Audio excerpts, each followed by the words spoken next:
en esto que hemos dado en llamar también, ahora se ha puesto más de moda por el último coloquio de la École sobre Souris, hemos dado en llamar la cocina. Es este espacio quincenal que mantenemos más allá de la gente que vamos invitando, donde intentamos hacer algo que está en proceso y no cerrado, no porque la presentación sea cerrada de cada invitado, sino porque cada presentación tiene una elaboración que ya está en un punto para ser presentado. Por lo menos así lo entiendo por las presentaciones que hemos escuchado de cada uno de la gente que ha participado. Acá es más abierto en el sentido que, como dije algunas veces, las ideas están adelante y estamos pensando, cuestionando, eh, tratando de buscar aperturas, cruzando discursos. A veces son cruces que no son de todo posibles, pero aún así insistimos en hacerlo. Bueno, lo que preparé para hoy, para poder debatir con ustedes, pasa mucho por la noción de máquina. Dado que hemos hablado de agenciamiento, y les decía que me parecía que separar los conceptos, ya sea en el psicoanálisis o donde sea, tupacaramelizar, no me sale la expresión, pero bueno, fue desmembrado, a veces es un problema porque tomamos algo, lo vemos, parece que lo entendemos, pero pierde su dimensión de conjunto con otras cosas, ensamble. Bueno, hablamos de agenciamiento colectivo de enunciación, hablamos de agenciamiento maquínico, y yo me quería detener allí, en la noción de máquina. Entonces, de alguna manera, si se quiere, medio disperso, para luego ir haciendo algún punto de almohadillado, y tratando de llegar a la pregunta o cuestionamiento que había hecho Zulema Fernández, que creo que hoy no va a poder participar, problema, pero ella había preguntado o había indagado, bueno, ¿y la falta? ¿Dónde queda la falta? Lo pensamos desde Guattari Deleuze, tomamos Antedipo, Mil Mesetas, y toda esta nueva, si se quiere, terminología. Digo nueva para aquellos que se incorporen ahora a estas palabras, textos que son del año 70, 60 y pico.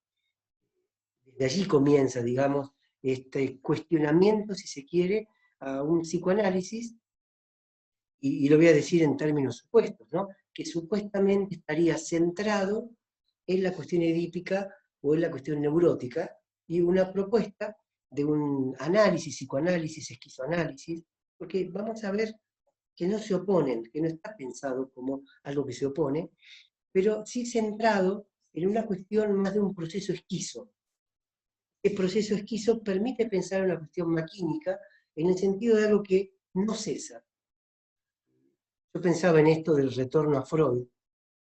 Es interesante, Lacan propondría este retorno a Freud. Por ende, Lacan habrá notado, habrá visto que algo se había extraviado, como para tener que volver. Y hablando con alguien que decimos del ambiente, yo me preguntaba, pero volver a Freud, pero antes de Freud. Es decir, no volver a Freud, que ya hizo no sé cuántos tomos que tenemos leído. No al Freud que intentó precisar, capturar, pasar por vía de la razón lo que él estaba escuchando allí o lo que él estaba viendo de ese descubrimiento de lo inconsciente. Volver a Freud, pero ese Freud, si me permiten, antes de Freud. Y ese punto donde ni siquiera estaríamos volviendo al Freud que ya logró teorizar algo o extraer algo. Me parece que allí estaría el verdadero retorno. ¿Y por qué hago el énfasis en este retorno? Porque a veces me da la impresión, leyendo cuestiones de Guattari Deleuze, de Antedipo, como decía, y Mil Mesetas, los menciono ahí como las dos obras que estarían, dos ejes, donde uno podría encontrar conceptos. Pero hay más, porque habíamos visto que estaba también, que es la filosofía, los escritos sobre Kafka y la literatura menor. Hay todo un movimiento, un agenciamiento discursivo que produce Deleuze y Guattari, Guattari Deleuze. ¿Por qué digo retorno? Porque algunas nociones, que espero podamos compartir hoy, a veces a mí me pasa, me hacen recordar ese primer Freud, o si se quiere, la primera lectura que uno ha hecho de Freud. Para no tomarlo en un sentido evolutivo, en la teoría freudiana, pero sí en el contacto de uno. El primero de todos fue la noción de inconsciente. La noción de inconsciente que luego se acercaba a la noción de pulsión. Me detengo aquí un poquito. La noción de pulsión vista, leída, entendida como una fuerza constante. Tan difícil a veces de pensar, porque ¿qué cosa podría ser constante? ¿Qué cosa no tendría una pérdida que terminara o terminaría disminuyendo esa fuerza? Ahora, esa noción de pulsión, en un sentido así dinámico, no descriptivo, sino dinámico, es fuerza que va, que pulsiona, que Freud distinguía del instinto como algo que tomaba el objeto y caía, es muy cercano a la noción de máquina. Entonces me pareció que hoy, dando toda una vueltita y volviendo a un punto de partida, estaría bueno comenzar con la primera página del Antiedipo. Allí donde podemos ver esta fuerza de impacto con que Deleuze y Guattari comienzan su presentación, su entrada, si se quiere, en sociedad. Primera publicación en conjunto. Les recuerdo, para aquellos que se inicien ahora en esto y estén interesados, hay todo un debate si lo escribió Deleuze y Guattari no, o Guattari aportó ideas, pero lo que escribía era, la pluma era de Deleuze. Bueno, como fuera esto, hay toda una compilación que ha hecho Stéphane Nadeau, que se llama Escritos para el Antiedipo, donde se pueden observar la cantidad de escritos que le mandaba Guattari a Deleuze. De tal forma que ya no importaría si lo escribió Deleuze, si lo escribió Guattari, sino que ese conjunto que excede a las personas, tanto Guattari como Deleuze, ese agenciamiento literario que se produce, da como resultado el Antiedipo. Un libro que, les aseguro, si lo leen, esto va a los gustos de cada uno, es un libro que está vivo. Alguna vez le he escuchado decir a Stéphane Nadeau que es un libro que uno lo guarda en la mesita de luz y parece que hiciera ruido, como que llama a ser leído de nuevo. Y empieza de esta manera, empieza como un torrente que uno se mete allí y es como una especie de montaña rusa que uno se quiere bajar al mismo tiempo que uno se quiere quedar, porque da cierto vértigo. Entonces le voy a pedir a Estela que haga la primera lectura de la noche, que es muy cortita, pero para que ustedes puedan capturar esto que quiero presentarles, que es la noción de máquina. Desde el principio, yo te voy a decir. Sí. Ello funciona en todas partes, bien sin parar, bien discontinuo. Ello respira, ello se calienta, ello come, ello caga, ello besa. Ahí la traducción de funciona, no es que no sea correcta, pero quiero poner un énfasis en el ça marche francés, que a mí me da la impresión, siempre tomen como algo cada quien, ¿no? Tiene como una fuerza, eso marcha de algo que no cesa, una suerte de cosa de marcha, eso va. Aquí en el castellano ello funciona, que no es que esté mal traducido, pero ello marcha, me da la impresión que para pensarlo desde la cuestión de la máquina, le da más fuerza. Qué error haber dicho él, ello. En todas partes máquinas, y no metafóricamente, máquinas de máquinas, con sus acoplamientos, sus conexiones. Eso es fundamental porque vamos a distinguir, ya lo hemos hecho, máquina de lo mecánico, justamente para poder observar las conexiones que esa máquina tiene con otras máquinas. ¿Y cómo habría máquinas conectadas con máquinas que a su vez se conectan con otras máquinas y con otras máquinas? Casi uno diría que uno podría hacer una filogénesis, una filogenia de las máquinas, desde las más antiguas a las más modernas, pero siempre transformadas, pero siempre conectadas. Casi uno diría como los celulares que van como progresando, o las generaciones de autos que van progresando uno sobre otro, sobre otro, sobre otro, pero uno podría reconocer en el auto de hoy el primer auto. Una máquina órgano empalma con una máquina fuente. Una de ellas emite un flujo que la otra corta. Ahora viene una linda explicación que dan ellos. El seno es una máquina que produce leche y la boca una máquina acoplada a aquella. Fíjense entonces, la máquina seno que produciría la leche, es decir, un flujo de leche, incluso los flujos son continuos. Si uno se pone a pensar, siempre habría producción de leche, permanentemente. al mismo tiempo que siempre habría una boca dispuesta a tomar esa leche. Ese sería el flujo, que lo cortan las máquinas al mismo tiempo que lo conectan. La boca del anoréxico vacila entre una máquina de comer, una máquina anal, una máquina de hablar, una máquina de respirar. Crisis de asma. Claro, fíjense cómo empezamos a tener multiplicidades de máquinas. Lo voy a volver a leer. El seno es una máquina que produce leche y la boca una máquina acoplada a aquella. La boca del anoréxico vacila, aquí entraríamos como una suerte de competencia de máquinas, entre una máquina de comer, una máquina anal, una máquina de hablar, una máquina de respirar. Claro, porque la naturaleza, al ahorrar funciones, hace que la boca pueda servir tanto para hablar, para comer, para chupar. La boca también estaría tomada por varias maquinaciones posibles. De este modo, todos bricolars. Aquí, perdona, hago un alto, acá está en francés, bricoleur. No es traducible. Por supuesto alguien me dirá, sí, todo es traducible, y yo no entiendo. Pero a partir de un trabajito que le traduje a François Gendreau sobre el balbuceo infantil, y creo que también hablaba del presidente Schreber, ahora no recuerdo bien el título del trabajo, está publicado en alguna revista Artefacto, teníamos que ver cómo poder pasar bricoleur al castellano. Es una especie de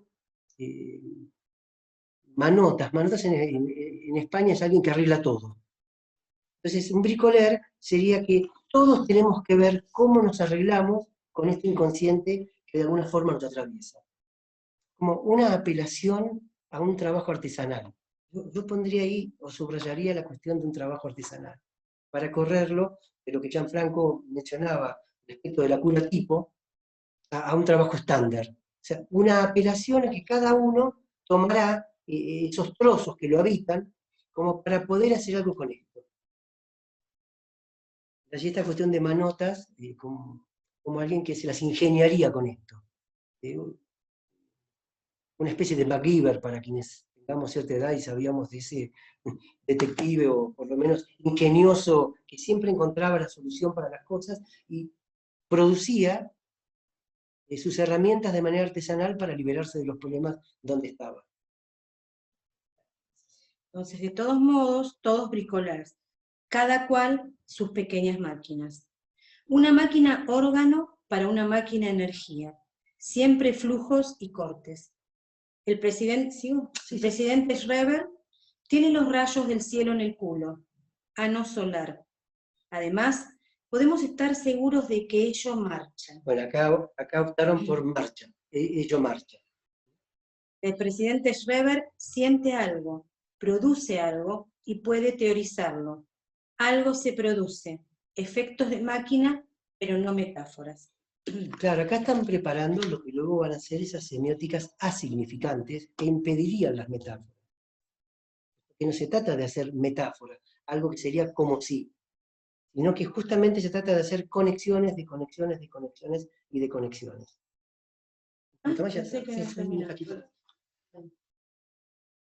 El paseo del esquizofrénico es un modelo mejor que el neurótico acostado en el diván. Un poco de aire libre, una relación con el exterior. Bien, acá ya casi de entrada en el texto están viendo cuál va a ser la apuesta de estos amigos, autores, se trataban de usted, no se tuteaban, de estos dos armadores de esto que podríamos llamar una teoría que está viva. Y lo vuelvo a repetir, ¿no? Porque me parece interesante. El paseo, lo que Raúl había mencionado, un melenota, algo del orden de la flânerie del paseo, el paseo del esquizofrénico, aquí esquizofrénico no está tomado como una entidad clínica que uno podría observar en un psiquiátrico, sino más bien el énfasis está puesto en el proceso esquizo. Ahí volvemos a la noción de máquina, a esa pulsión que sigue, no habría cómo refrenarla. Es un modelo mejor que el neurótico acostado en el diván. ¿Sí? Acá ya vemos las intenciones de correrse del Edipo y de, por supuesto, a partir de allí, si se quiere criticar toda una teoría, y usaría acá el supuesto, que supuestamente está elaborada sobre un condicionamiento o sobre un complejo nodular edípico y toda una clínica respecto de esto. Bueno, ahí es donde ellos van a intentar desmontar y que le da título al libro, El Antiedipo. Más allá que luego ellos aclararon en varias entrevistas que no están contra nada, que no es un título anti algo. Bueno, se podría discutir si es anti algo o no. A veces lo parece y a veces no. No sería anti Edipo en el sentido de un desmontaje del Edipo, porque no se estaría proponiendo el esquizo como una especie de sustitución del Edipo, y tampoco la idea, sino más bien ponerlos en tensión, estas dos posiciones. Les recuerdo el subtítulo, capitalismo y esquizofrenia. Capitalismo y esquizofrenia. Y ya terminamos con esta lectura, un poco de aire libre, una relación con el exterior. ¿No? Bueno, ahora, conexionándolo con esto, no diría definición, pero es un glosario que ha hecho Deleuze y Guattari, que habíamos trabajado ya sobre el agenciamiento, que tiene que ver con qué es máquina para ellos. Como les había dicho, esto se publicó a pedido de los editores ingleses de la revolución molecular. Máquina y maquínico. Dicen ellos, voy a traducir directamente aquí del francés. La compilación se llama Los años de invierno, que son años que van de 1980 a 1985. Distinguimos acá la máquina de la mecánica. Recuerden lo que acabamos de leer, ¿no? La mecánica está relativamente cerrada sobre ella misma y no tiene más que relaciones perfectamente codificadas con los flujos. La mecánica sería algo cerrado sobre sí mismo. Las máquinas, consideradas en su evolución histórica, constituyen, al contrario, un filum comparable a las especies vivientes. Ellas se engendran las unas con las otras, se seleccionan, se eliminan. Es verdad, hay máquinas que van quedando caducas respecto de otras que superan y luego caen. Hacen aparecer nuevas líneas de potencialidad. La máquina, en un sentido muy amplio, y no voy a referirme solamente a las máquinas técnicas, sino también, y acá empezamos a ver un giro para poder entender lo que estamos hablando, e intentar arrimar el botín a aquello que queremos buscar. Las máquinas en sentido amplio, es decir, no solamente las máquinas técnicas, sino también las máquinas teóricas, sociales, estéticas, no funcionan jamás de manera aislada, sino siempre por agregados o por agenciamiento. Una máquina técnica, por ejemplo, en una fábrica, está en interacción con una máquina social, con una máquina de formación, con una máquina de búsqueda, con una máquina de venta, con otra máquina crediticia, etc. Ahí vemos esto que estábamos viendo antes, en el Antiedipo, cómo una máquina se comunica con otra máquina, con otra máquina y con otra máquina. Sí, proliferación de máquinas y de máquinas y de máquinas. Filums, o sea, no sé, no quiero decir filamentos, flujos, me gusta más, que se van atravesando, como vimos de la boca, la leche, el ano, porque después se transforma entonces en heces, que van a ir a un inodoro, que vuelven a ir al río, que los vuelve a reciclar. Todo esto apunta hacia un concepto final, después de un largo recorrido, que es una mecanosfera. Todo el universo pensado como una máquina. Máquina de máquina de máquina, una ciudad como una mega máquina, en la cual estamos también tomados en esa mega máquina. Máquinas sociales, máquinas, como vimos.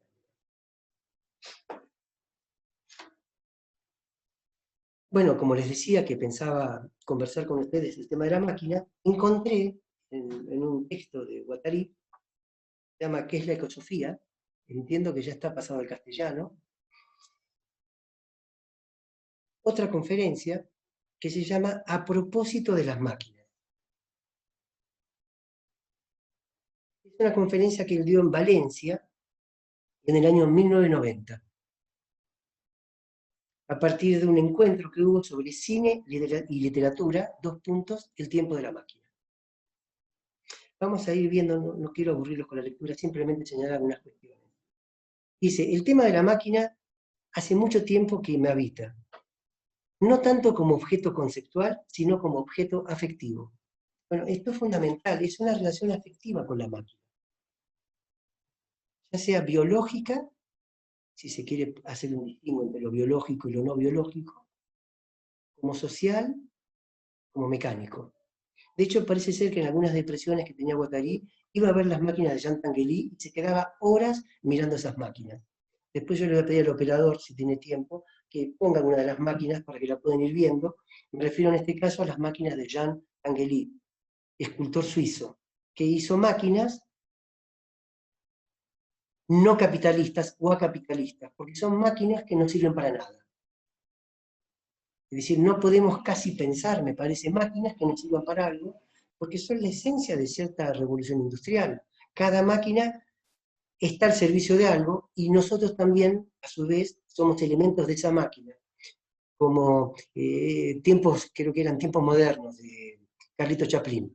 Aquí vemos una de las máquinas de Jean Tinguely. Mientras yo sigo leyendo.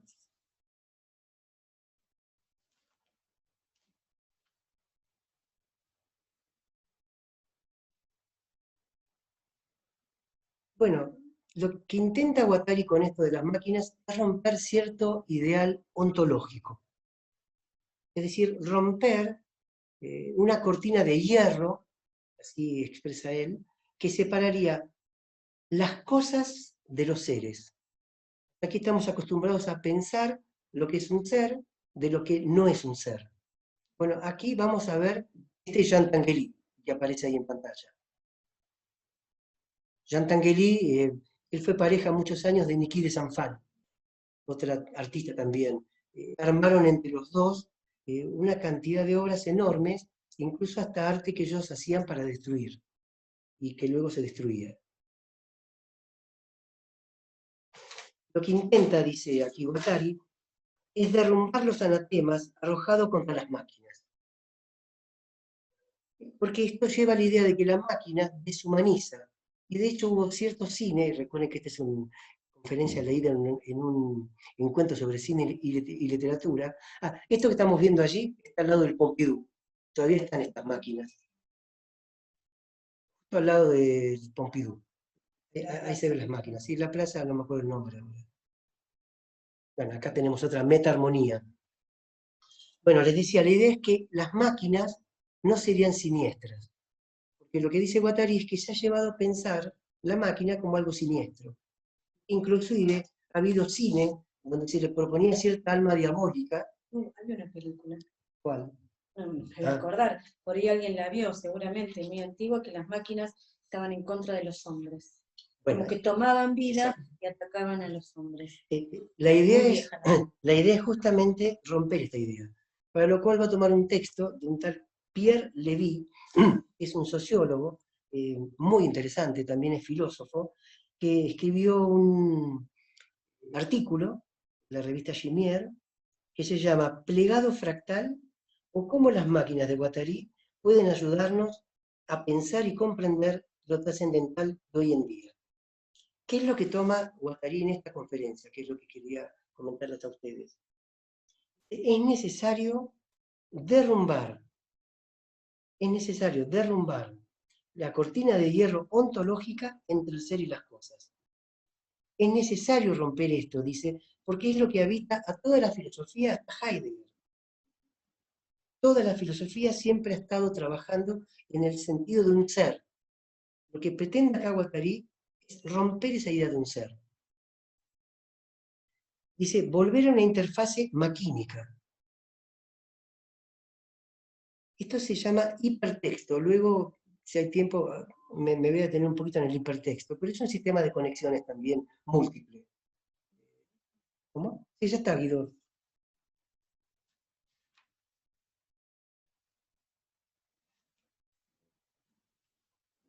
¿Se vio bien? ¿Se ve bien?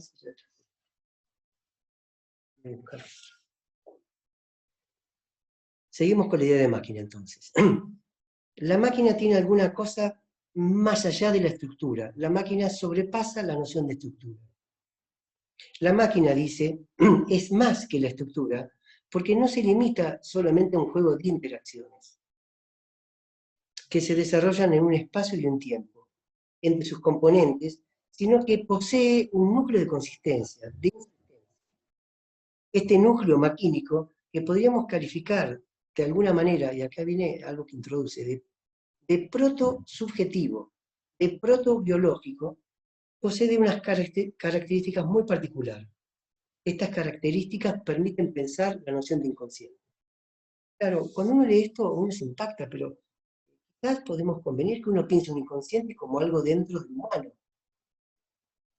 Es un tema decir esto, ¿no? Pero uno tendría a pensar el inconsciente como una persona desdoblada dentro de uno mismo, o lo que veíamos hace 15 días, esos recuerdos que de alguna manera estarían reprimidos, esas ideas o segundas intenciones que no podemos manifestar. Pero ¿cuántas veces pensamos que el inconsciente puede estar conectado con algo que excede el yo, el ser, y que nos conectaría con el planeta? Que va más allá, que abre y que posibilitaría un montón de conexiones para esto que pensar en Donna Haraway, que creo que fue para ese lado, claramente, haciendo parentesco animal, haciendo parentesco con otras especies. ¿Hasta dónde se puede abrir esto?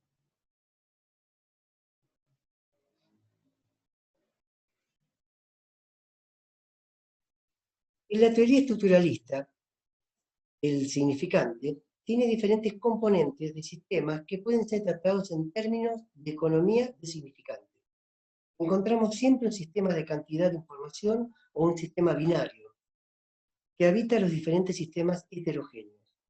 Tomemos como ejemplo, dice, la definición de fantasma en la teoría de la pulsión freudiana. Hay un elemento discursivo, que es un elemento representativo fantasmático, narrativo, y luego un elemento no discursivo, el afecto. Bueno, él quiere romper esta conexión. Casi como que si él quisiera romper la idea de la represión primaria, en Freud, la represión primaria es la hipótesis necesaria para pensar una represión secundaria, ya que la represión primaria podía permitir un polo de atracción que ejerciera en esa atracción la posibilidad de una repulsión después, y de allí se fundaría el inconsciente. Al menos en algún tiempo uno se fundaba así. Represión primaria, juntura con la pulsión, aparato anímico. Aparato anímico casi en un sentido estructural. Pero ese aparato anímico, en un sentido estructural, conllevaría a la noción de Edipo. Romper esto, desmontar esto, llevaría a otras cuestiones y a otro tipo de pensamiento. A veces yo me pregunto, digo, ¿pero esto en qué implica la clínica? ¿En qué me estoy enredando? Sin embargo, después de años de hacer estas lecturas, muchos de nosotros coincidíamos en, bueno, esto me cambió algo de la forma de escuchar. Yo en principio pensé que me pasaba a mí.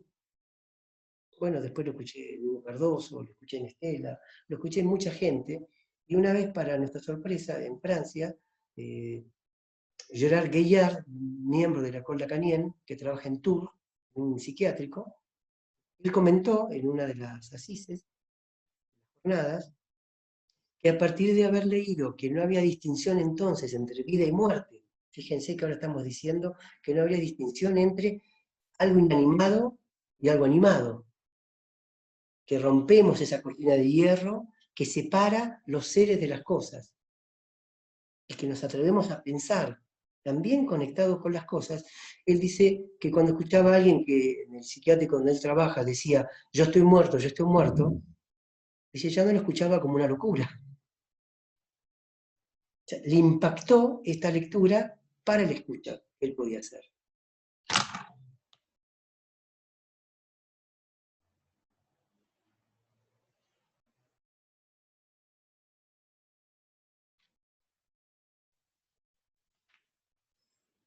Veamos.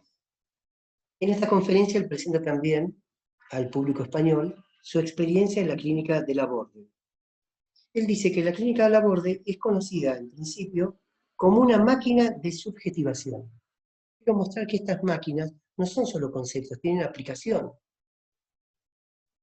como una máquina de subjetivación que ella misma está compuesta de n, o sea, a la n, subconjuntos de subjetivación. Desde su entrada, estas relaciones de subjetivación deben funcionar de manera diferente entre el enfermo, entre comillas, y aquel que lo recibe. Se empiezan a construir tipos de relaciones absolutamente diferentes entre los doctores, los animales que están también allí en la clínica y las máquinas que están allí. Cada uno de estos conjuntos debe ser susceptible de producir un vector de cuidado, un vector de toma de consistencia existencial para los pacientes que precisamente están en fase de descompensación ontológica. No nos contestamos solo con decirle todo está bien, aquí te vas a curar. Dice, es muy importante producir algo nuevo. Y con esto voy a concluir para después poder conversar con ustedes. Dice, la misma cocina de la clínica Laborde, la misma cocina, es una máquina cocina. Vamos a ver si podemos salir de este entuerto. Una máquina cocina que implica un cierto tipo de espacio, pero también un cierto tipo de formación y de intercambio para las personas que trabajan en la cocina, pero que actúan con los enfermos, entre comillas, los internados. Los cocineros deben poder también ellos mismos intervenir en conjunto con otros servicios, por ejemplo, de salud, con los médicos, conocer las posiciones distintas, armar también puestos de trabajo. La cocina en la clínica Laborde, dice, es una máquina muy compleja. Es un sistema de interfaces. Diría al mismo tiempo que forma parte de los servicios. Es como otro servicio más.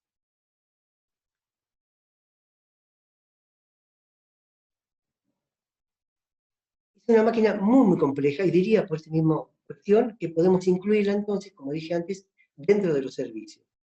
Dice, por ejemplo, dice, un psicótico puede conducir muy bien un automóvil, pero a veces es incapaz de mantener una conversación, salvo cuando entra a la cocina. Allí encuentra una composición subjetiva distinta en función de alimentarse, de los conjuntos que va armando. Esto también es fantástico, ¿no? Cómo la cocina puede ir cambiando y ser vista como una máquina. Y pensaba en la actualidad, creo que también está en el texto, las cocinas de los sanatorios en su mayoría se han desmontado, porque están tercerizadas, porque la comida se las traen. O sea, ya es menos frecuente ver que en algún lugar se cocine y se arme todo lo que esa máquina cocina lograba. El olor, que ya uno sabía que iba a venir la comida, estimulaba el apetito, la gente que está pensando qué es lo que se podía comer. Hoy la comida ya viene envasada, estandarizada, por tomar lo que veíamos de una cura tipo, rompiéndose y desmontándose esa noción de máquina cocina, que a su vez opera en la máquina Laborde, que a su vez opera en una ciudad o en un país. Y así es como se va construyendo esta subjetividad. Por eso me pareció importante poder tomar esto de la noción de máquina, y voy a concluir con el final del Antiedipo. La última página. Espera.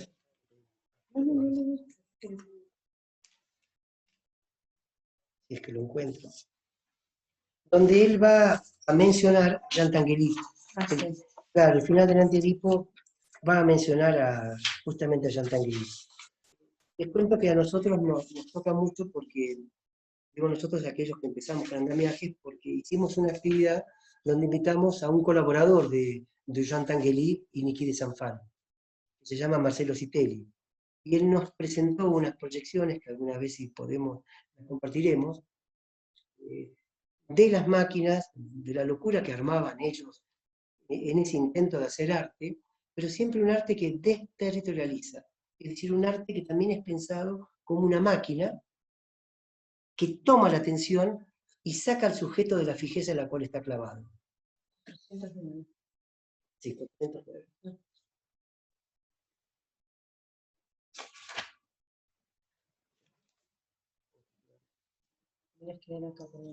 Sí. Léelo desde allí. En el régimen actual de nuestras sociedades, la máquina deseante solo es soportada en tanto que perversa, es decir, en el margen del uso serio de las máquinas.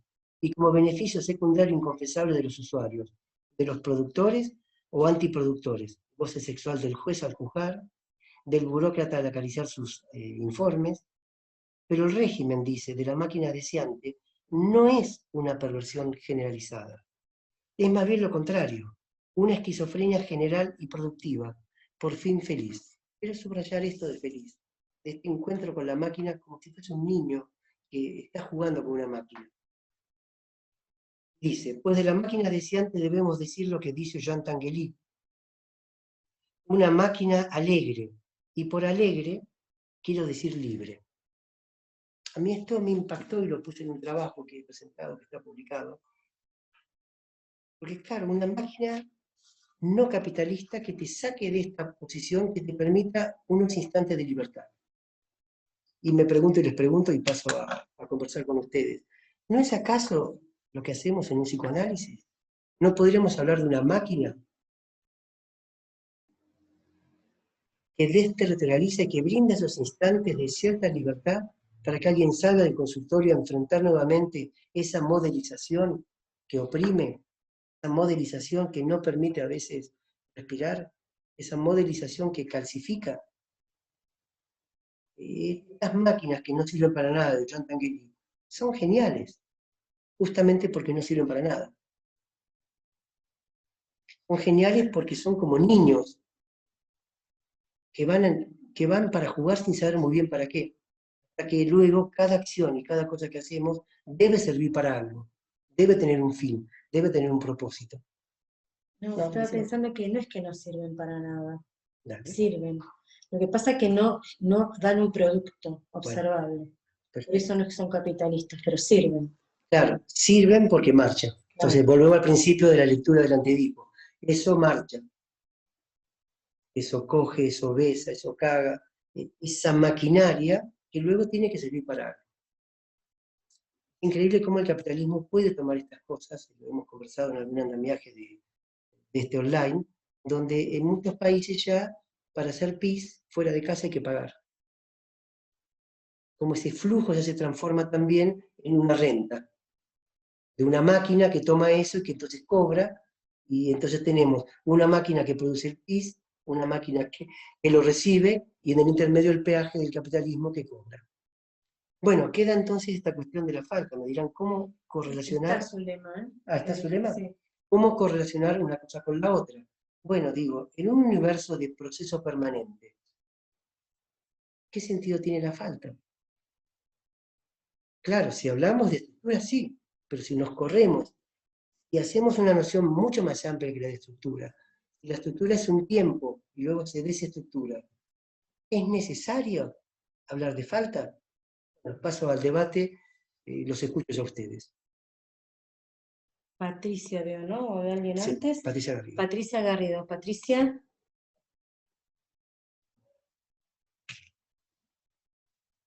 Patricia. Si no se te escucha. Hola, sí, ahí está. ya. Buenas noches, Patricia.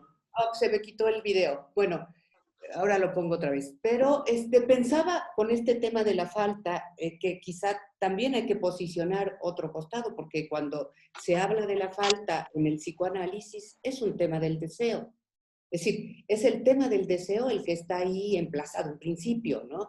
Es decir, ese sería, digamos, un punto. En esa perspectiva pensaba justamente entre Deleuze y Guattari, el planteamiento que estarían haciendo es justamente el deseo planteado no como falta, sino planteado justamente como tú dijiste, como fuerza, pero una fuerza que abre un campo de inmanencia. Y si decimos inmanencia, justamente lo que empieza digamos, a desplazarse es que no habría objeto, ¿no? Porque el objeto, digamos, sería una exterioridad al deseo, y lo que no habría tampoco es, digamos, trascendencia, justamente, ¿no? Es decir, si hay inmanencia, y entonces no hay esta exterioridad del objeto y no hay esta exterioridad que implicaría, digamos, justamente esa presencia de ese objeto como trascendencia, entonces desde ahí hay un emplazamiento totalmente distinto. Porque incluso yo en otro momento ya lo había hablado aquí, ¿no? Aquí con ustedes, donde yo advierto que es difícil hacer una conciliación porque son como posiciones enunciativas distintas. Es decir, cuando se dice del deseo desde esa perspectiva, estamos hablando de Platón. Y si hablamos de Platón, ya entramos a todo este tema del ser, de los griegos, y ahí vamos Platón, Plotino, el cristianismo, Descartes, Kant, Hegel, Lacan, ¿no? Digamos, tiene como una afiliación. Y acá, pues sí, el tema del vitalismo es Nietzsche. Nietzsche, es Heráclito. ¿No? Es Nietzsche aquí. Y entonces, claro que es la afirmación vital. Y entonces ya no hablamos de la falta en el sentido de la negatividad, estamos hablando de la positividad, de la afirmación, ¿no? Y entonces todo lo que se desprende de ahí, ¿no? Esta sería una cuestión. Y la Espera, otra para no pasar a la otra, tomar este sí, diálogo ahí con lo que decís. Y después pasas a la sí, otra cuestión. Porque para hacer un diálogo, sí, me parece que no habría por qué conciliar, porque no son conciliables. Creo que exacto, justamente el tema es renunciar a conciliar y de acuerdo. por ahí producir una visión cruzada que tensa la teoría, si vos querés, de Lacan o de Freud, Sí, y que le permite hasta resurgir para no quedar coagulada en enunciados o en ritornelos, la falta, el deseo, como si fueran, de ¿viste?, acuerdo. piezas que uno puede ir poniendo. Me parece De que acuerdo. es Ah, cierto que son enunciaciones distintas, que son por ahí paradigmas diferentes, que Platón por un lado, o Heráclito o Nietzsche, pero digo, si uno no concilia y simplemente entra en un proceso, si se quiere, esquizo, y hace lecturas, creo que tiene la posibilidad de poder pensar en otros términos que hacemos, o interrogarnos, o digamos, interrogarnos, claro. es lo que a mí es lo, digamos, yo los leo porque en verdad me abren todo el tiempo, yo siento una interrogación tremenda todo el tiempo. Yo escuchaba ahora esta entrada del Antiedipo y no dejo de pensar en este momento en el teatro de Artaud, porque es el cuerpo de Artaud el que está ahí, que está resonando todo el tiempo en esto que acaban de decir, ¿no? Acabo de ver una obra y por eso me acordé, pero incluso a propósito de la pandemia, pero pensaba justamente en Artaud y su teatro, ¿no?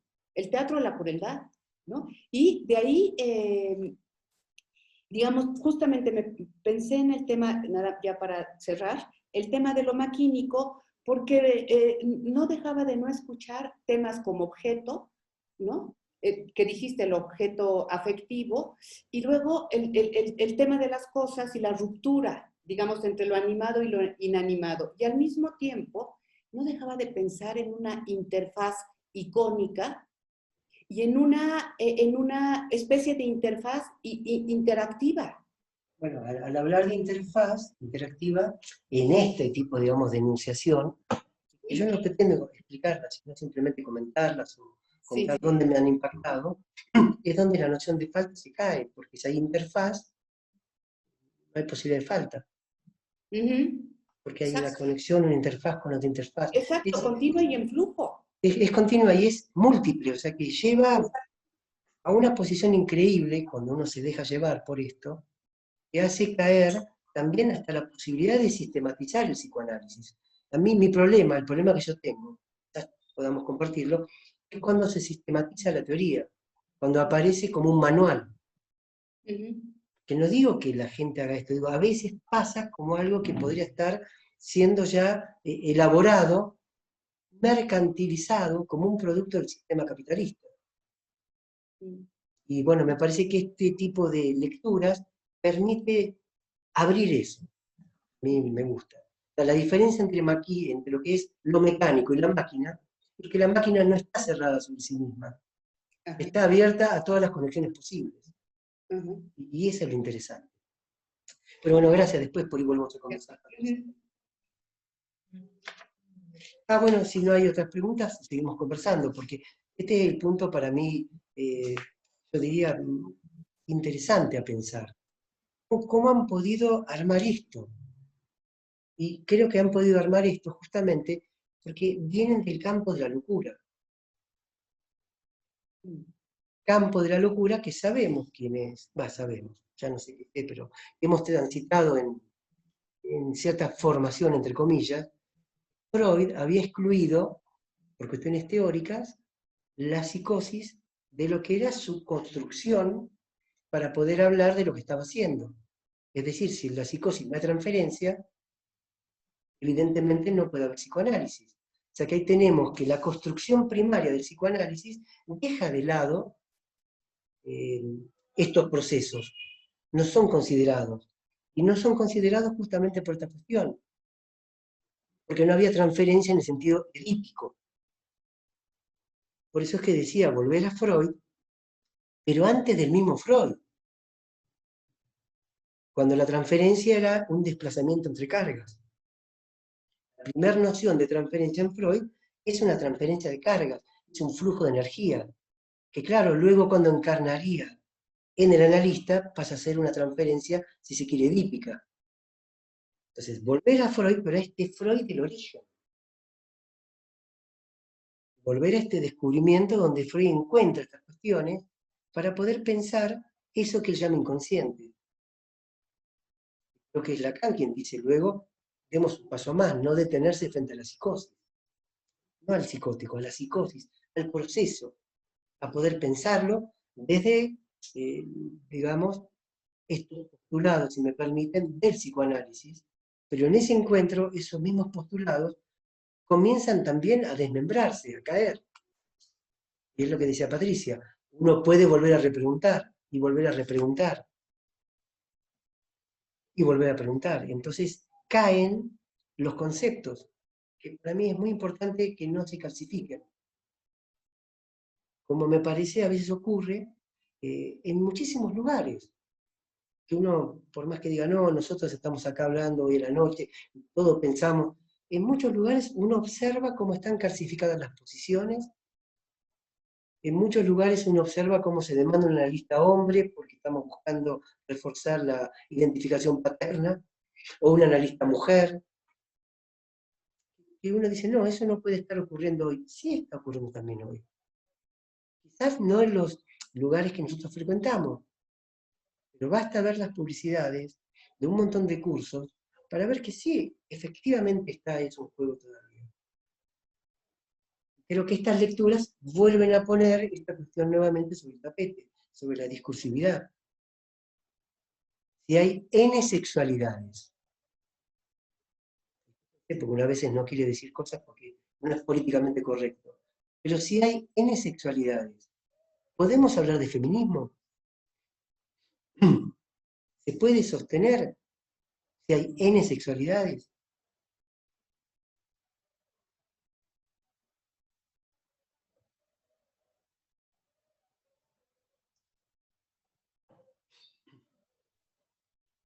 Que en parte era, justo ahora hablando, retomando esto, era la interrogación de Paul Preciado cuando aparece en este foro del campo freudiano, ¿no? De la École del campo freudiano, que eso es lo que interroga justamente, ¿no? Porque el enunciado de ese congreso eran las mujeres en el psicoanálisis. Es decir, desde el enunciado ella, ¿no? O él empezó a interrogar, ¿no? Sí, sí, bueno, claro, porque lo que queda conmovido son estas cuestiones que, en cierto modo, yo a veces digo, ¿para qué me meto en problemas? Si sería más fácil tomar Otto Fenikel, la teoría psicoanalítica de las neurosis, y uno encuentra ahí respuesta a todo. En cierta forma, ese psicoanálisis que cierra muestra la distinción entre lo mecánico, por ejemplo, Otto Fenikel, y las máquinas de Guattari. Máquinas de Guattari que no están cerradas sobre sí mismos. Basta leer Otto Fenikel para ver lo cerrado que está sobre sí mismo y cuántas teorías son teorías que se cierran sobre sí mismas. Así que hacía este distingo en una teoría que sería entonces como lo mecánico, no es lo que estamos poniendo el énfasis, sino la máquina en su combinatoria con otras máquinas y con otras máquinas. Es decir, un psicoanálisis abierto, que fue lo que debatimos hace unos miércoles también. ¿Hasta dónde se puede abrir esto? Porque esa misma maquinaria de información y también de formación, a veces hay deformar y formar. ¿Qué es lo que forma? Analistas. ¿No ha sido Lacan quien dijo nunca hablé de la formación de analistas, siempre hablé de formaciones del inconsciente? Que es lo que a veces a mí me llama la atención. Digo, ¿cómo no podemos llegar a medir el impacto fuerte de la noción de inconsciente?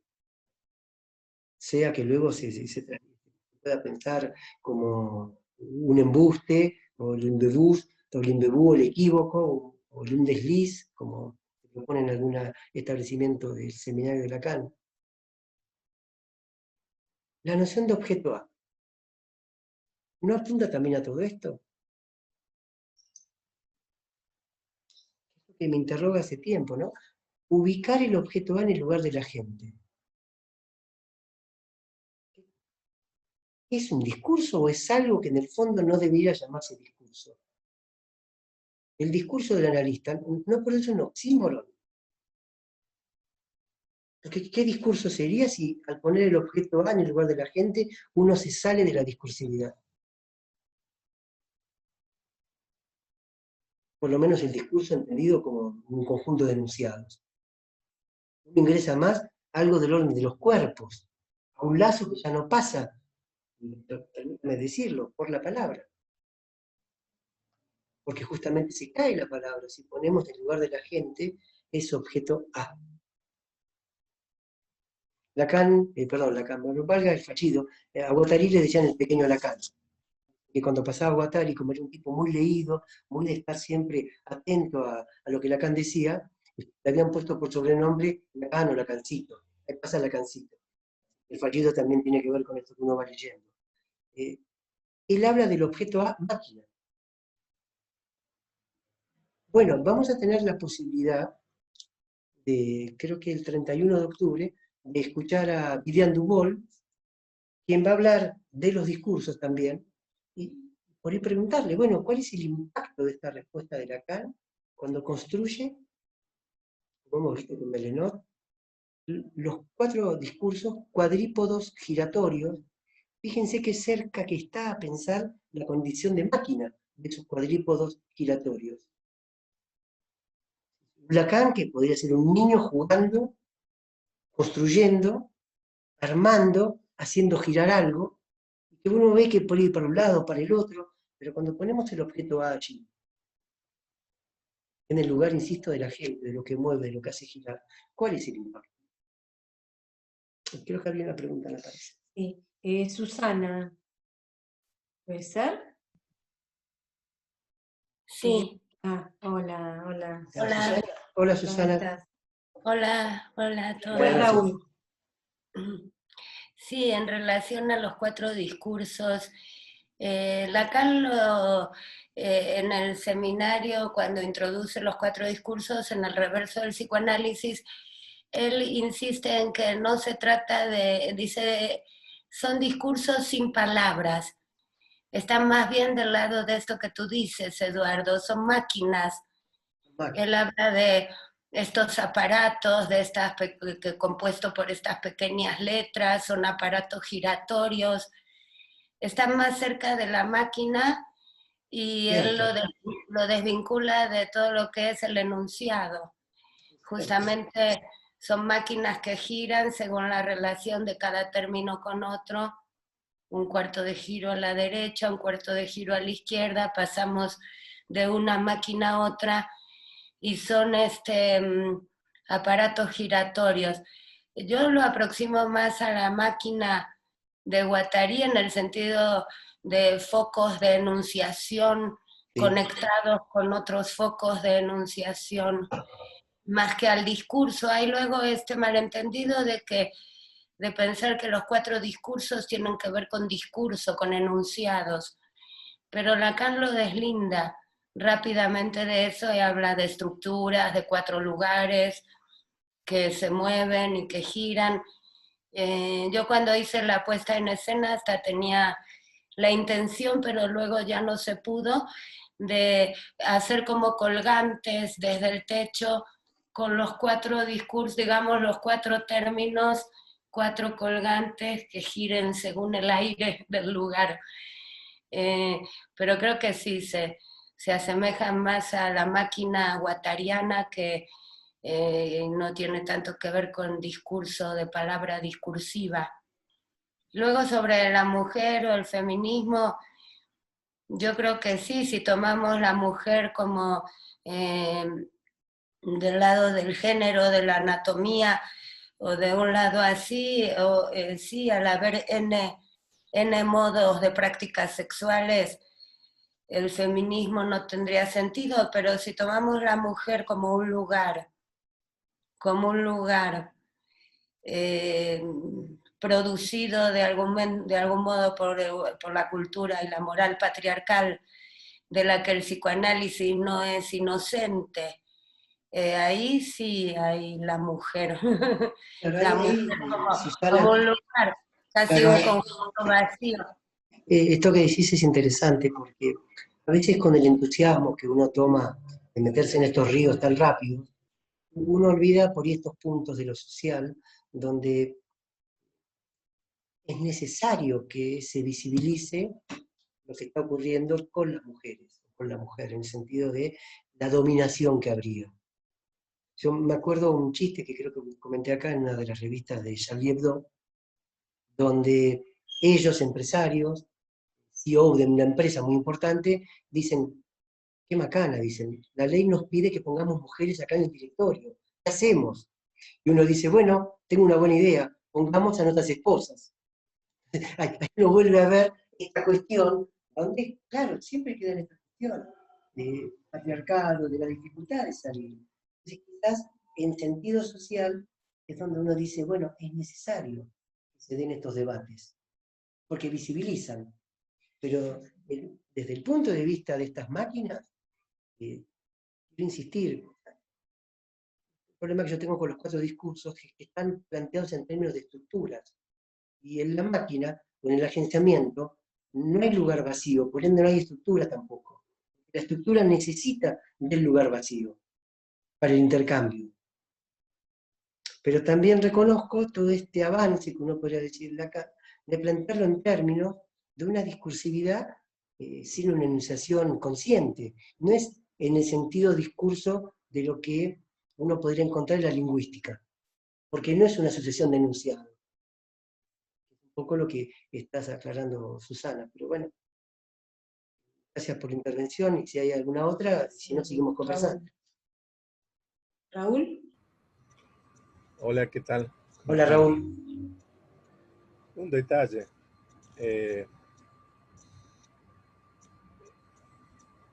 Me parece muy interesante la aclaración que haces de algo que no cesa, más que funciona, eso marcha.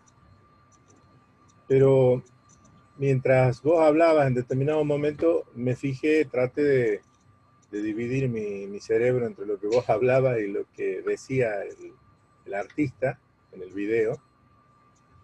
Y hay una parte, una palabra que dice él, por lo menos es subtitulada así, que me hace ruido y que me parece un problema a la hora de pensar esta cuestión del trabajo artesanal. Y que de alguna manera plantea también la pregunta si, a pesar de la intención del artista, esa máquina no termina siendo una metáfora. La palabra que este hombre usa, en determinado momento, cuando parece que le está explicando a alguien cómo armó tal máquina, dice algo así como que le dio mucho trabajo y que tuvo que experimentar, ¿no? Y ahí es donde me hace ruido a mí, porque me parece que el experimento, en tanto ensayo, prueba y error, nos aleja de esta idea del trabajo artesanal. Idea del trabajo artesanal que en sí mismo me parece que esconde cierto oxímoron, ¿no? Porque trabajo artesanal sería largo de tratar de explicarlo, pero me parece que en sí implica una cierta contradicción. Pero básicamente me parece que la contradicción la encuentro con la idea del experimento. Algo del orden de la artesanía, del savoir-faire, de lo artesanal, del alfarero, etc., no puede ser articulado con el experimento, ni tampoco puede ser articulado, o en todo caso es complicado para articularlo, con la idea de lo que no cesa, porque un experimento siempre cesa. El objetivo de un experimento es que en determinado momento cese y se obtenga un resultado. Entonces, si bien esta palabra la dice el artista, no la dice Guattari, ni la dijiste vos, me parece que habría que tener cierto cuidado a la hora de pensar esta cuestión tan útil, por otro lado, de la artesanía o de lo artesanal, ¿no? Que sin duda va en contra de la fabricación en serie, ¿no? Es el caso a caso, es el guiño a guiño, como uno lo quiera plantear. Entonces, bueno, eso. No sé qué opinan, pero me parece que entre el experimento o entre la experimentación y nuestra praxis hay como una especie de distancia bastante importante, ¿no?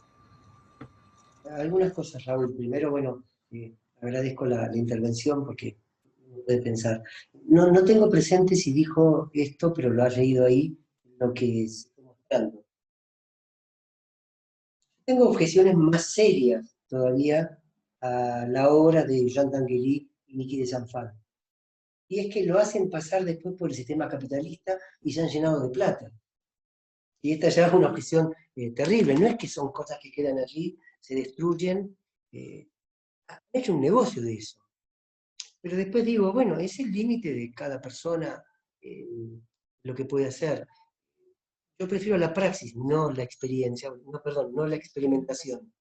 Porque pienso como vos, Raúl, que esto tendría una teleología, un fin.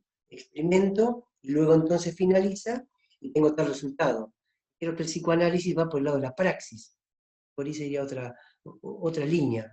Cuando yo hacía los cursos con Roberto Harari, él jugaba con la palabra praxis y decía que etimológicamente tenía parentesco con plática, praxis plática, una praxis de la palabra, decía él, pero sin este efecto que se buscaría con un experimento. No me acuerdo o no vi, estaba leyendo, en qué contexto lo dijo Jean Tinguely. Para mí, digamos, la idea de una máquina que no sea capitalista es lo que tomo de él. Es lo que me parece que produce un efecto interesante de desterritorialización, porque nosotros mismos somos máquinas conectadas a otras máquinas. Entonces el efecto, que es lo que le pasaba a Guattari cuando iba y miraba esas máquinas, de poder contemplar una máquina y hacer una relación afectiva con una máquina que no sirve para nada, casi, digamos, una praxis de poder pensar que uno también puede no servir para nada, puesto que siempre pensamos que tenemos que servir para algo. De hecho, muchas quejas de algunos analizantes se dicen, yo no sirvo para nada, y esto me agobia. Bueno, es el caminar sin una meta, ¿no? Exactamente. Y es esto de que yo planteaba en algún momento sobre por qué debería haber un motivo para analizarse. Claro, exactamente. No tendría por qué haberlo. Más allá del ejercicio de ir a hablar.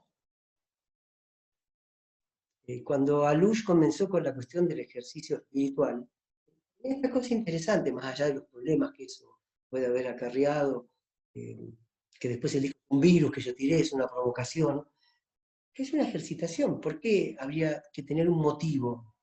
Lo cual llevaría entonces a ver si el síntoma de consulta se desmontó o no se desmontó. Pero claro, te decía, para redondear y pasar a otra pregunta si la hay, lo que tomé de Tinguely pasa por este lugar y pasa porque estaba citado en el Antedipo. Claro, cuando yo me encuentro casualmente con alguien que trabajaba con Niki de Saint-Phalle y me dice que lo conocía Jean Tinguely, me pareció interesante abordarlo por ese lado, por la curiosidad, y me interioricé un poco más en la obra de ellos, que en rigor de verdad lo que más me importa es la maquinaria de a dos que han producido Jean Tinguely, suizo, y Niki de Saint-Phalle, francesa, y cómo construyeron a partir de ese encuentro. Porque tengo la idea de que no hay producción de uno solo. Esta cosa de un genio que produce cosas. El seminario de Lacan es una máquina. Una máquina de enunciación, una máquina de echar a rodar conceptos, ideas, más que la producción de Lacan, porque no podría haber Lacan sin el público que lo seguía Lacan. Bueno, ahora Alicia y después Sergio. ¿Sí? Alicia.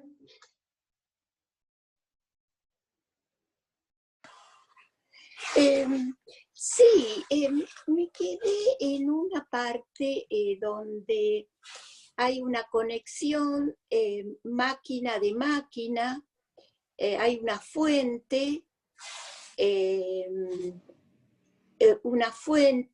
el flujo de la leche, el seno, la boca, y después dice algo que, a ver, que esto me llamó la atención, me resonaba. Máquina del anoréxico, vacila entre comer, la máquina de hablar, máquina de comer. Y de respirar. De respirar. Me vino los momentos, uno de los momentos que habla Lacan sobre anorexia, ¿no?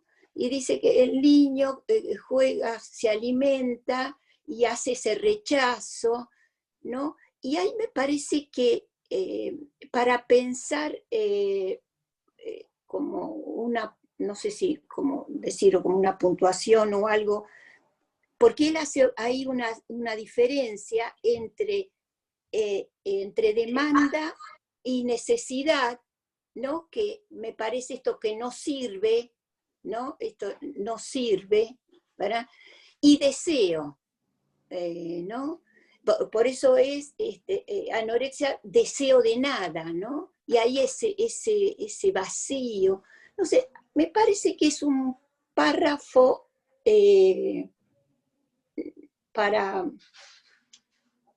seguir pensando. No sé qué. No, está, y es porque habla de la boca, el alimento, ¿no? Ese fluir. Bueno, ese párrafo me parecía, me resonaba. Alicia, gracias por la intervención. Siempre es interesante tener diálogos. Lo que buscamos es eso, es dialogar. Recuerdo que Lacan dice, no es que no come nada. Claro, pero el come nada me parece que es, digamos, lo que introduce Lacan como hallazgo. No es que no come, no es que hay un vacío, hay una nada como alimento. Yo no sé si puedo conectar esto que estoy leyendo acá con esto que acabo de decir y con lo que vos señalás, pero ahí hay una máquina productora de nada, pero la nada como algo. Me parece que lo que ellos quieren decir, pero igual yo no voy a ser exégeta de lo que hayan querido poner acá, no creo poder hacerlo, pero creo que esa vacilación que señalan es interesante. ¿Cómo lo ponen? Vamos a volver a leerlo. Dice, la boca del anoréxico, o sea que ya hay una maquinaria que es el anoréxico, vacila entre una máquina de comer, que vacila no es una máquina de comer, pero a veces es una máquina de comer. Una máquina anal, vaya a saber por qué lo ponen. Una máquina de hablar. Una máquina de respirar, crisis de asma. Claro, ¿cuánto hay contenido en estas pequeñas líneas, estas máquinas que pueden funcionar de una manera como posibilitando el flujo o pueden detener los flujos? Por ejemplo, la crisis de asma no es que no puede respirar, porque el problema es que no sale el aire. Y entonces produce esa crisis. Pero tomando lo que vos decías, es que come nada, tendríamos que agregar otra nueva máquina de producir nada, pero como algo. Pero lo digo como No como respuesta a lo que vos quizás estás señalando, sino de lo que vos dijiste, qué me sugiere poder decir. Y lo dejamos en la mesa para que lo sirva a quien quiera, si es que puede decir algo al respecto. Bueno, Sergio.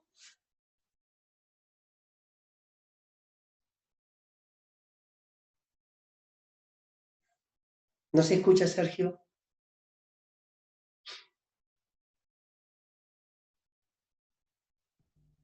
Ahí está. Ahora sí. Hola. Hola, buenas noches, Sergio. ¿Qué tal? Yo quiero hacer una pregunta muy básica. Muy básica. Y porque como vos dijiste, Eduardo, se trata también de terminologías, ¿no? Y a veces hay que acomodarse a las terminologías. Entonces yo la pregunta básica que hago es, ¿cuál sería, bueno, no sé si el beneficio o la importancia de, por ejemplo, al seno, decir que es una máquina y no un órgano? Las preguntas básicas son las más difíciles. Porque sinceramente no entiendo esta elección de pensar a este tipo de cosas, el órgano, el seno, la boca, ¿no? Como máquinas. Voy a intentar, no sé si una respuesta, Se Sergio. me escapa. Dale, voy a intentar, no sé si una respuesta, te voy a decir lo que a mí me sugiere. Cuando vos hablas de órgano, lo tenés que remitir a un cuerpo organizado. Un órgano está dentro de una organización y es concepto el cuerpo sin órganos, justamente para desorganizarlo. De tal manera que acá seno no está puesto como un órgano tributario de otro órgano, porque eso sería entonces volver a la mecánica. El seno con una función. Y acá está sacándolo de función. Está marcando el empalme, como si fuera parte de una máquina. Entonces, la máquina seno, que de alguna forma empalma con la máquina boca, que a su vez empalma con otra máquina. Creo que por eso es que ellos no utilizan esta noción de órgano, como vos estarías proponiendo.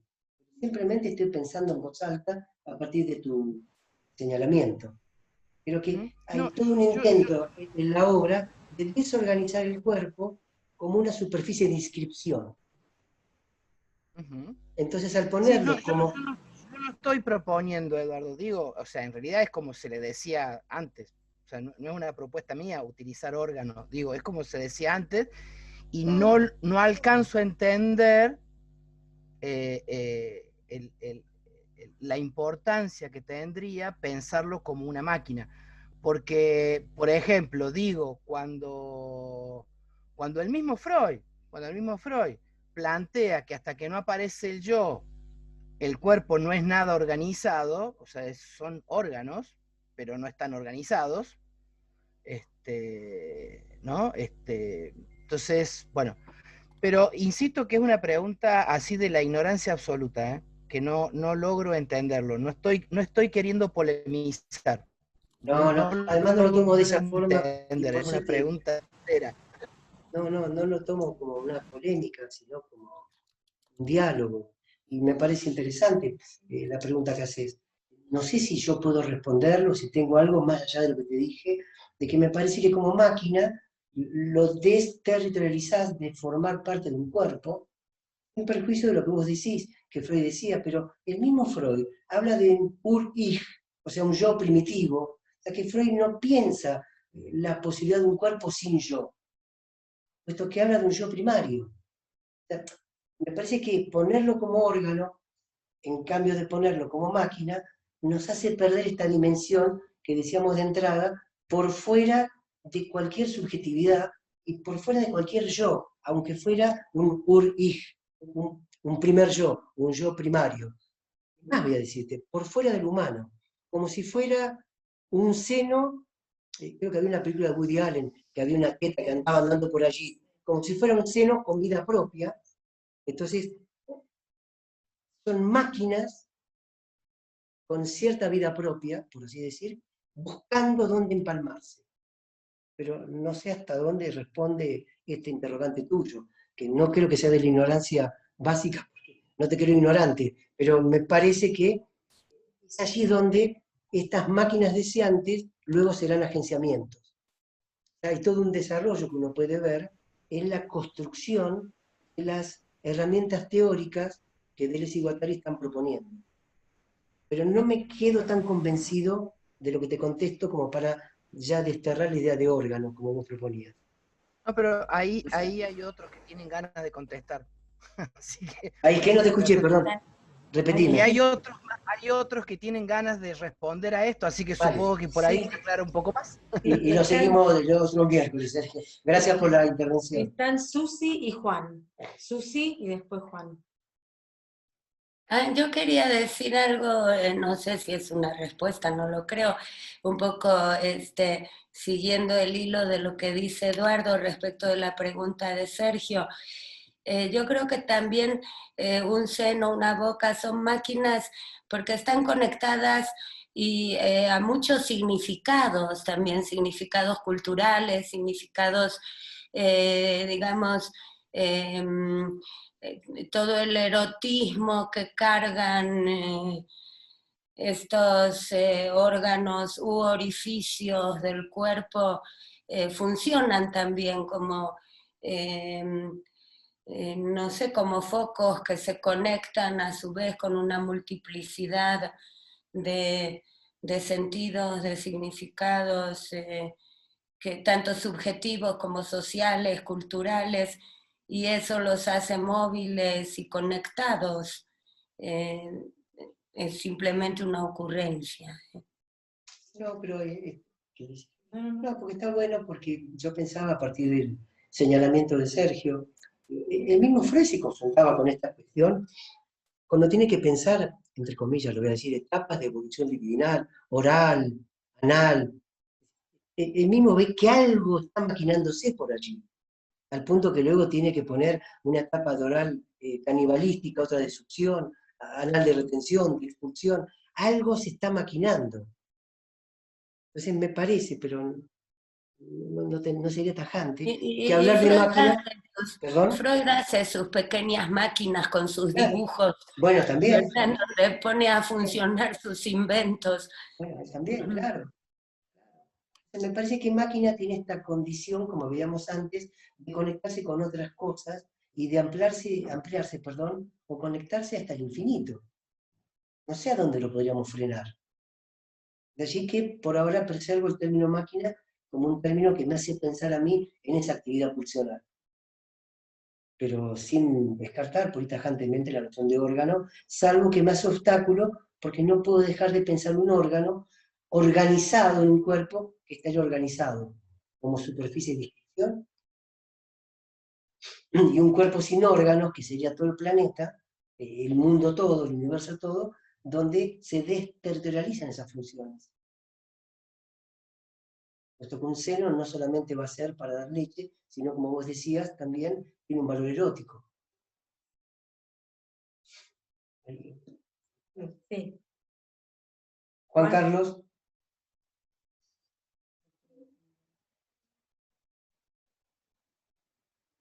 Venís vos. Está abierto. Escuchamos, Juan Carlos, buenas noches. No sé si calzo en la pertinencia del hilo, pero escuchando a Sergio se me ocurrió algo. Hablar de cuerpo sin órganos es hablar de un cuerpo previo al estadio del espejo, en el sentido de sin unificación. Pero si yo lo traduzco así, previo al estadio del espejo, lo traduzco al lacanismo.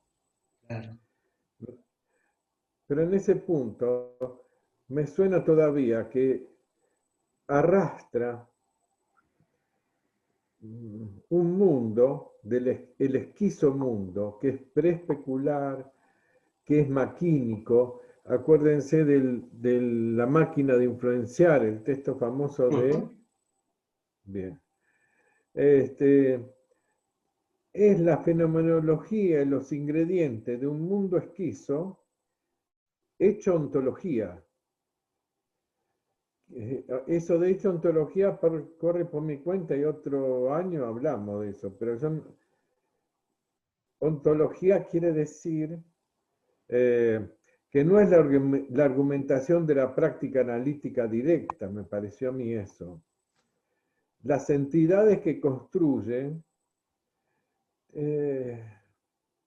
no son la guía de una experiencia, del todo me parece eso. Por lo tanto, tiene un uso más amplio, tiene un uso muy amplio, en el sentido que también tiene una virtualidad política, esta ontología. Y el valor más fundamental que podría tener, no sé, yo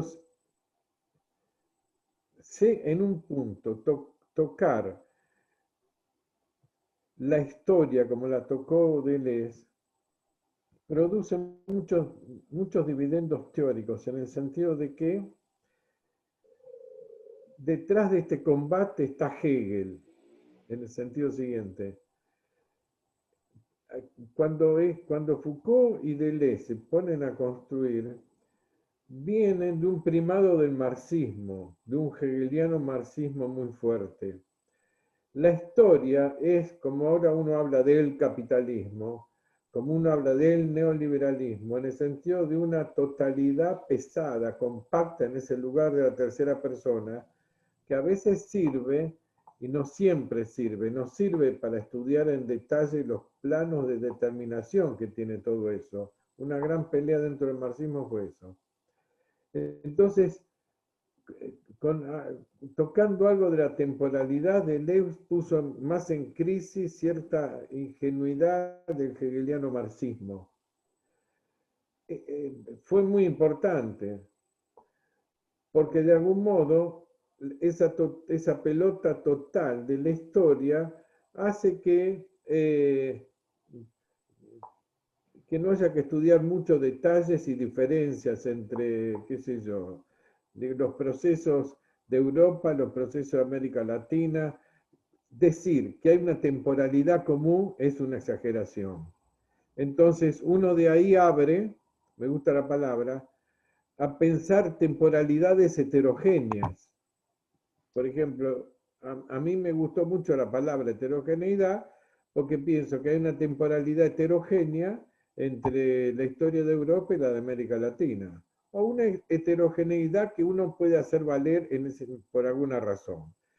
Pero entonces quiero decir, las diferencias temporales son también relativas a qué uno quiere enfatizar, diferenciar y Juan en qué Carlos, práctica interviene. quiero decir Bueno, algo porque si no se me va lo que dijiste primero.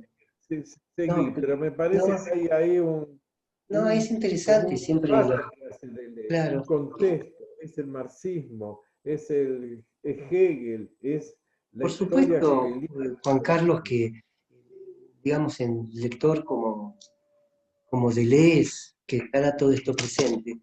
Pero me parece que todo esto se desterritorializa cuando choca con la locura, porque la locura no tiene historia. No hay historia, el loco no es un sujeto de la historia. Lo podrá pensar desde la historia, pero el loco justamente si no tiene algo, es historia.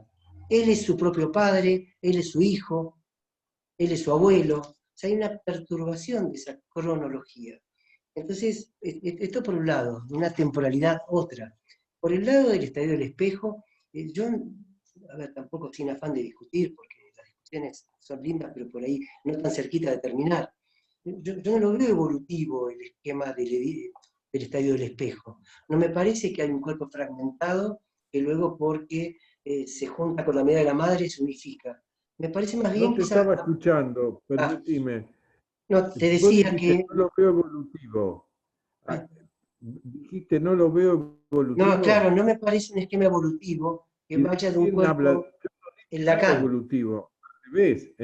No, por eso te iba a decir. No me parece que hay un cuerpo fragmentado. El combate Hegel, combate la fuente hegeliana que llegó hasta 1940 a Europa, a los Por eso, filósofos espera, Juan europeos. Carlos, te hablaba primero de lo que dijiste del Edipo, donde parece un cuerpo que luego se unificaría.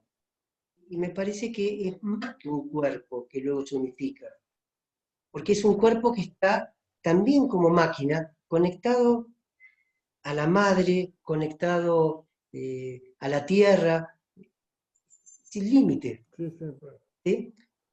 Por un lado. Por el lado, lo que te quería mencionar es que me parece que no hay un cuerpo fragmentado que vía estallido del espejo se unifica, sino que a partir de la unificación es que por APRECUP se puede pensar un cuerpo fragmentado, pero ahí ya hay un yo entonces que teme dispersarse.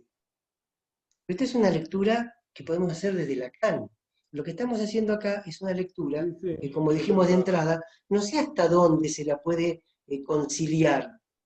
Y respecto de lo de No, Hegel, no, sí, espera, esto solamente, perfecto, de Juan Carlos, acuerdo, de y acuerdo. respecto de lo de Hegel, me parece que acá hay un hegelianismo, pero sin síntesis. Acá no se trata de un movimiento dialéctico que culmina con una síntesis. Justamente se escapa de cualquier síntesis. Me parece que esta es la, digamos, la fuerza de este pensamiento, que desontologiza.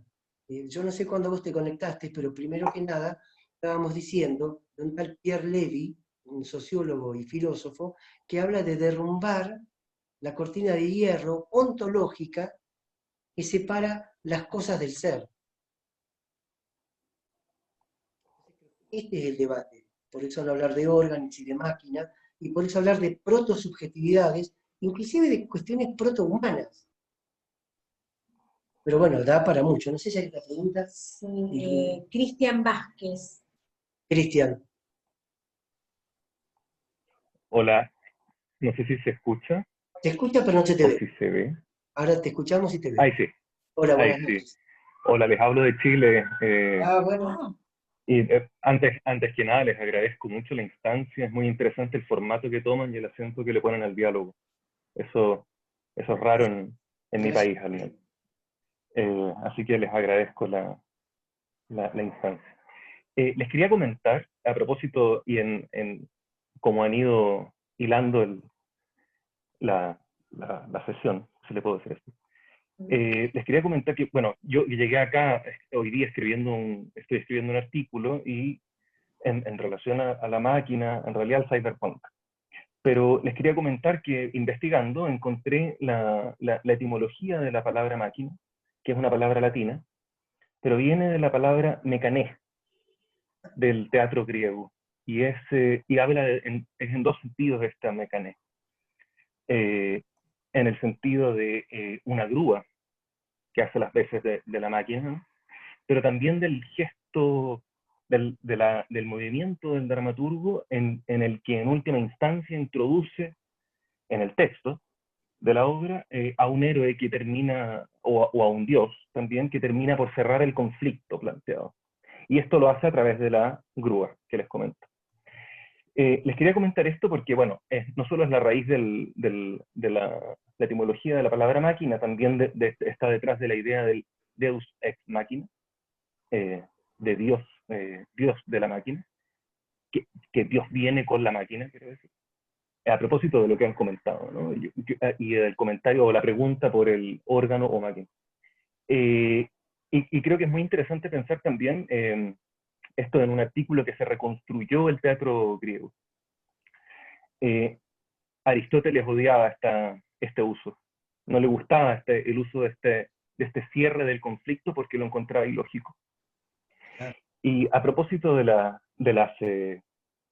me pareció muy interesante el lineaje de la filosofía que hay detrás de quizás incluso los conceptos de máquina y órgano, y me recordó mucho la discusión clásica, ¿no? Entre, por cierto, Heráclito se mencionó, pero también Parménides, y la distinción que hay o el acento que hay en uno en el ser y en el otro en el flujo, en el dinamismo, ¿no? Y hace un tiempo atrás también me dediqué a leer autónomamente y erróneamente quizás este es un libro que no hay que leer solo, el Antiedipo. Pero no pude sino recordar y les quería solo leer unas pequeñas frases que están un poco más adelante en el primer capítulo del Antiedipo, que creo que responde o da cuenta también del comentario que se hacía antes a propósito del órgano. Esto está en la página 15 del Antiedipo de Pairos, ¿no? Dice, las máquinas deseantes son máquinas binarias, de regla binaria o de régimen asociativo. Una máquina siempre va acoplada a otra. La síntesis productiva, la producción de producción, posee una forma conectiva. Dice, además de una máquina productora de un flujo, otra conectada a ella que realiza un corte, una extracción de flujo, el seno, la boca. Y termino con esto. Todo objeto supone la continuidad de un flujo, todo flujo, la fragmentación del objeto. Cada máquina órgano, dice aquí, interpreta el mundo entero según su propio flujo, según la energía que le fluya. El ojo interpreta todo en términos de ver, el hablar, el oír, el cagar, el besar. Pero siempre establece una conexión con otra máquina, en una transversal en la que la primera corta el flujo de la otra o ve su flujo cortado por la otra, perdón. Eso. Bueno, Les agradezco de nuevo la instancia. no, gracias, es un aporte muy interesante.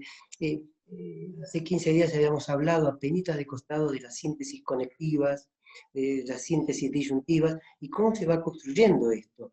Ahora, lo que dijiste de leer el libro Antedipo solo, tenés razón, hay que leerlo colectivamente, porque no es un libro, es una máquina, y uno pasa a ser parte de esa máquina. Y uno hasta corre el riesgo de perder el yo, por así decir, y quedar muy tocado. Entonces, es bueno siempre leerlo colectivamente, si me permitís la expresión, quizás no sea colectivamente, transversalmente, grupalmente, en multiplicidad, porque tiene este efecto realmente brutal, choca, es un libro que golpea. Ni que hablar 1000 mesetas, que también produce un efecto. Son libros que producen efectos en aquel que lo lee, porque no se explican. Hay que meterse en el libro. Es como mirar el mar, te tenés que meter adentro, te tenés que mojar. Así que bueno, gracias por tu aporte y tu comentario. No, pero quería decir que hace años que los leemos en andamiajes y son perturbadores. Son libros perturbadores. Bueno, no hay nadie, no veo a nadie que quiera hablar. No sé si hay alguien, levante la mano, pero no aparece ahí. Nadie que quiera comentar algo.